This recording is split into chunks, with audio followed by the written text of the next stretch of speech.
The screen illuminates, revealing a beautifully crafted scripture verse from the Bible, Jeremiah 30:17.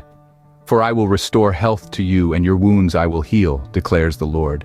This verse is a promise, a beacon of hope for those lost in the wilderness of their own despair. In this verse, God does not merely promise to guide us out of our afflictions, but assures us of a complete restoration. He promises to heal our wounds, to mend our brokenness, and to bring us back to a state of health and wholeness, both physically and spiritually. This is the promise of restoration that God gives us, a promise that even in the midst of our most profound struggles, we are not alone. We are not forgotten.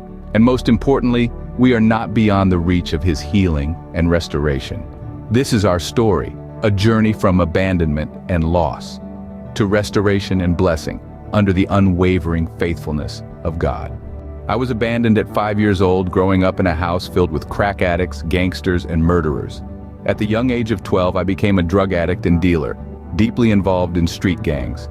My life spiraled out of control as I battled with alcoholism and cocaine addiction for over 20 years. But then, at the age of 33, I hit rock bottom. I lost everything: my children, my home, and even my own sister. It was at this lowest point in my life that my sister, who had found salvation, invited me to church. Slowly, the Lord began to restore me.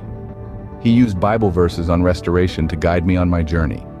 And if He could do it for me, He could do it for you too. I went from being homeless to having my own place, my own car, and most importantly, my children back in my life. But the greatest blessing of all was the restoration of my relationship with Christ and the different ministries He has blessed me with. God's faithfulness is unwavering. He has proven this time and time again in my life.